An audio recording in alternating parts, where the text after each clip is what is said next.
Nú skulum við skoða þetta bráðskemmtilega dæmi hérna.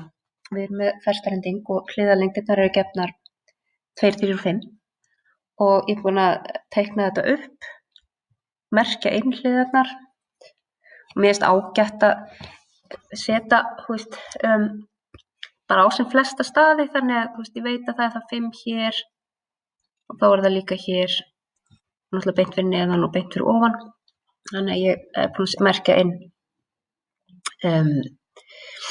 eins mikið og ég veit og það á að finna hornið BAC. Sem sagt þeir förum frá B upp í A og niður í C. Hornið sem myndast þar á milli, það er þetta hér. Og við vitum ekki þessar lengdir á gulu línunum en hérna fyrir neðan er ég búin að teikna 3 þríhyrninga. Það er þessi hérna sem er með skammhliðarnar 2 og 3. Þannig að Pýþagóras gefur okkur að langhliðin í öðru veldi er þá 2 í öðru pluss 3 í öðru sem gefur okkur 13. Þannig að þessi hlið hefur lengdina rótin af 13 og þetta er frá A til B, þannig að hérna setjum ég þá rótin af 13.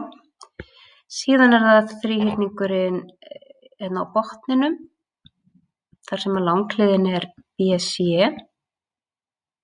Skammhliðarnar eru 3 og 5 og langhliðin í öðru veldi er þá 3 í öðru pluss 5 í öðru, sem gefur okkur 34.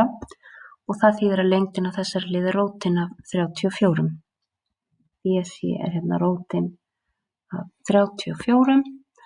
Og svo sama hátt að þá er þessi þríhyrningur hér, þar sem að langhliðin er frá A til C, hefur skammhliðarnar 2 og 5. Og það segir okkur að hliðin AC hefur lengdina rótin af 29. Og nú ætla ég ekkert að reikna upp úr þessu því að ég vil bara hafa lokasvarið mitt alveg nákvæmt, aldrei að námunda inn í miðju dæmi. Nú er komið með allt hérna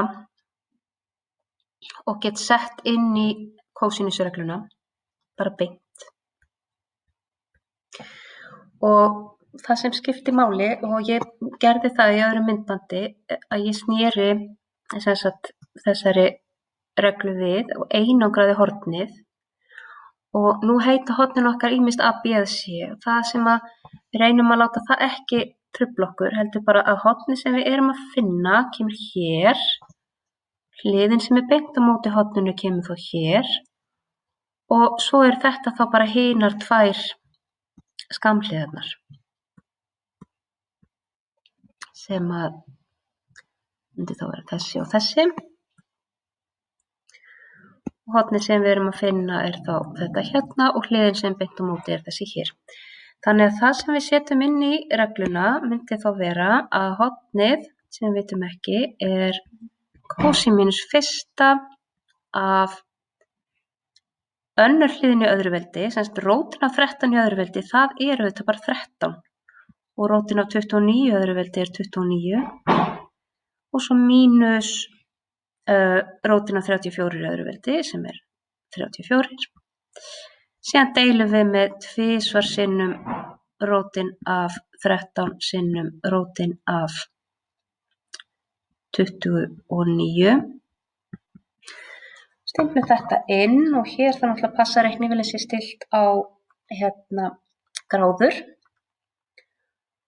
og gæta að því að það séu engar innsláttarvillur og það getur verið svolítið trikki, mér finnst ágætt að vera með reiknivél sem er þá með góðum skjá.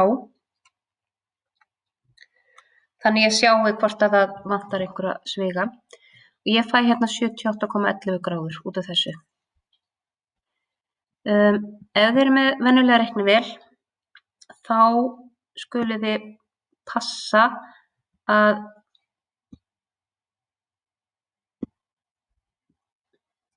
Hér þarf að koma einn svigi utan allt sem fer inn í kósmínsfista.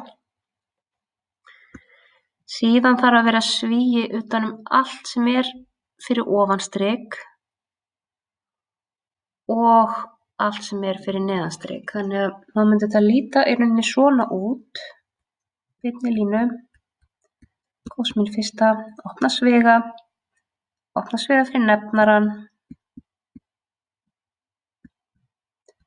loka sviga fyrir nefnaran, deila, opna sviga, teljari hérna. Opna sviga fyrir nefnara, 2 sinnum rótin af 13 sinnum 29, þetta má fara í sömu rót. Loka sviga, að því þetta sama sem núna, þá kemur error, því þá eftir að loka kóssviganum, þessum stóra hérna.